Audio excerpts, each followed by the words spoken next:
History of Thanksgiving.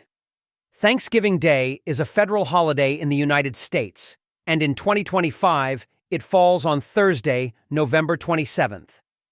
In 1621, the Plymouth colonists from England and the Native American Wampanoag people shared an autumn harvest feast that is acknowledged as one of the first Thanksgiving celebrations in the colonies. For more than 2 centuries, days of Thanksgiving were celebrated by individual colonies and states.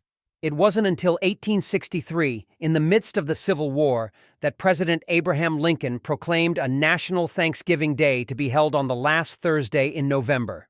Americans have collectively observed the holiday ever since. Thanksgiving is not without controversy.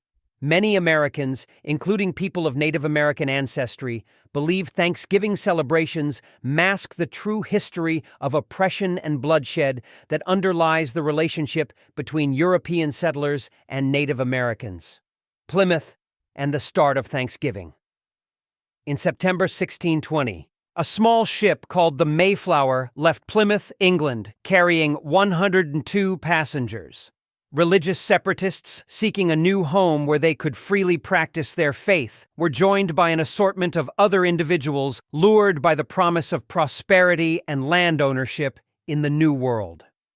After a treacherous and uncomfortable crossing that lasted 66 days, they dropped anchor near the tip of Cape Cod, far north of their intended destination at the mouth of the Hudson River. 1 month later, the Mayflower crossed Massachusetts Bay, where the Pilgrims, as they are now commonly known, began the work of establishing a village at Plymouth. Throughout that first brutal winter, most of the colonists remained on board the ship, where they suffered from exposure, scurvy, and outbreaks of contagious disease.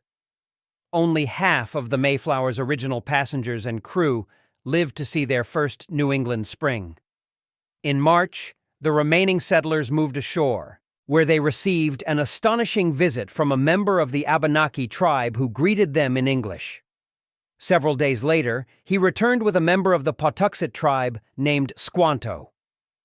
After an English sea captain kidnapped him, Squanto was sold into slavery before escaping to London and returning to his homeland on an exploratory expedition.